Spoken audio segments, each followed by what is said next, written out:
Hello, I am James Teague. I'm Robin Vowell. And I am Bo Whitney.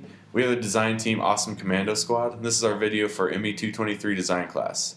We were tasked to design a product that would potentially survive in a market using an Arduino and LEDs. In our brainstorming process, we originally came up with many potential products that would be both beneficial and would survive in a competitive market. When we were deciding on a final design project, I thought of a problem I once had. When I was the thrower on the University of Idaho track team, at one of the meets I was throwing the hammer and had a really long throw. Unfortunately, the foul judge said I stepped on the line, so the throw did not count. I knew I did not step on the line, however, it was all up to the line judge. This is an actual problem in the world.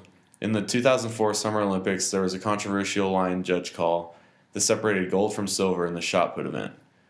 Our solution to this problem was to create a product that would take out the human error of judging a foul throw. Our final project was to create a pressure sensor system that will light up an LED in order to visually notify judges and athletes when an athlete fouls or steps out of bounds. We even expanded the idea of our project to include other sports like long jump, tennis, and even badminton. In long jump, there is a fine line that athletes have to approach in order to get the longest jump possible. Many times, this line is crossed and will foul an athlete's jump. Our product, called the Judge, will work in a way that an LED will light up when a pressure sensor shaped like a line is stepped on.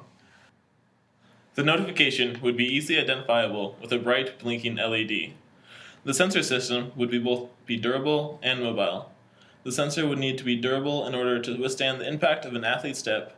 It would need to be mobile and it will to help with the installation process. The customer would not have to make a new throwing ring or runway in order to use this product. When we were designing our product, we wanted our product to align with the largest market possible. The only way our product can succeed is if it aligns with why people buy things. We wanted our product to satisfy the human drives. For the human drive to acquire, many sports teams nowadays are trying to get the biggest and best technology to make their programs or stadiums stand out. An example of this is the Jumbotron in Dallas or the moving field in the Arizona Cardinals Stadium. Things like these attract spectators and athletes. Our product could be one of these technology advancements. Our product can satisfy the human drive to learn by allowing both judges and athletes to learn what a foul actually is. The athletes will learn what stepping out of bounds actually feels like, and judges will better learn what a foul actually looks like. This product will also help athletes experience the sport. This product could be the decision between gold and silver at the Olympics. To truly know when you win will make the sport less controversial and more rewarding. Our product isn't the first of its kind. Systems similar to this have been implemented in tennis and long jump. Some of them are very sophisticated systems that are not necessary in other sports. The system used in Wimbledon is called Hawkeye. This program will map the ball with reference to the court. Our product will not do this, but for some sports, this is unnecessary. For long jump and throwing events, all that matters is whether or not you step on the line. Our product will be superior in the market because it will be much cheaper and simpler than the higher tech systems. Now into the technical aspect of the Judge. Our current prototype uses an Arduino Uno to take in information from a line-shaped sensor. It then outputs a signal to an LED. The LED will blink when the line sensor is activated. The LED will blink 100 times before shutting off. This would allow adequate time for a judge or spectator to notice the line infraction. The light can be also shut off by a separate switch or button. Here is a wiring diagram of our system. Our current prototype does not have a sensor in the shape of a line, so we can consider the push button to be our sensor input. It will act in the same way. It will produce a digital signal that will interact with the Arduino code. As you can see, there is a power source of a 9-volt battery. In a further prototype, a different power source could be considered. The top push button is the on button. This will be the line sensor that starts the blinking LED. We use a 10K ohm resistor in order to protect our circuit. The lower button is the off button. It does not necessarily need to be pushed, but is there to stop the loop when necessary.